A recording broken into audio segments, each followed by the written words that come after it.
Risk-based approach adalah pendekatan audit yang menekankan pada identifikasi dan penilaian terhadap risiko material misstatement, baik pada level laporan keuangan secara keseluruhan maupun level asersi, lalu merancang prosedur audit berdasarkan penilaian risiko tersebut.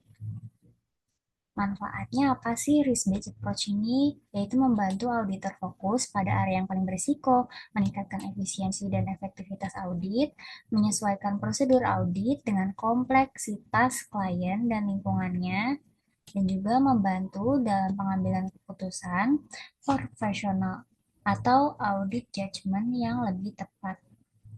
Jadi ada tahapan dari risk-based approach ini, yaitu ada 6. Yang pertama itu investigasi awal, cek legitimasi entitas dan integritas manajemen atau engagement risk, lalu evaluasi independensi auditor, dan yang ketiga itu pahami entitas dan lingkungannya.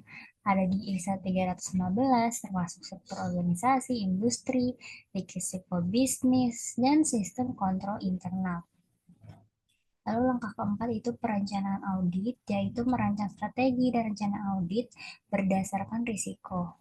Yang kelima, desain pendekatan audit, tentukan materialitas, bentuk tim audit yang sesuai.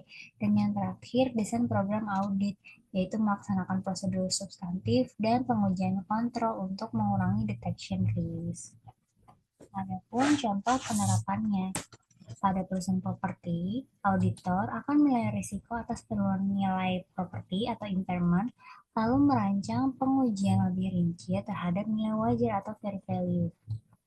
Untuk perusahaan retail, auditor akan mengawasi risiko usang, stok usang, atau obsolete inventory dan merespon dengan audit prosedur terhadap pengelolaan persediaan. Nomor 2. Jelaskan dua jenis tingkatan saji material dan contohnya. Menurut ISA, ada dua level risk of material misstatement. Yang pertama, financial statement level, yaitu risiko yang memengaruhi laporan keuangan secara keseluruhan. Contohnya, ketidakpastian atas kelangsungan usaha atau going concern, lemahnya integritas manajemen. Dampaknya bisa memengaruhi berbagai akun dan asersi. Lalu yang kedua itu ada assertion level, di mana risiko salah saja atas transaksi, saldo akun, atau pengumpulkan tertentu. Contohnya ada pengakuan penjualan yang tidak tepat, penilaian piutang yang salah. Jadi si risk of material misstatement ini terdiri dari ada inherent risk, ini risiko alami tanpa mempertimbangkan kontrol dan juga kontrol risk, yaitu risiko bahwa kesalahan tidak dicegah atau dideteksi oleh sistem pengendalian internal. Number 3. Risk of material misstatement versus audit risk.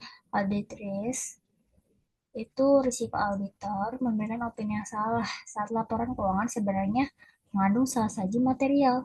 Rumusnya AR sama dengan IR kali CR kali DR. Nah, sedangkan risk of material misstatement itu kombinasi antara inherent risk, control risk, yaitu risiko bahwa laporan keuangan memang salah secara material sebelum diaudit. Sedangkan untuk detection risk itu risiko bahwa auditor itu gagal mendeteksi salah satu yang ada. Ini satu-satunya komponen yang bisa dikendalikan oleh auditornya.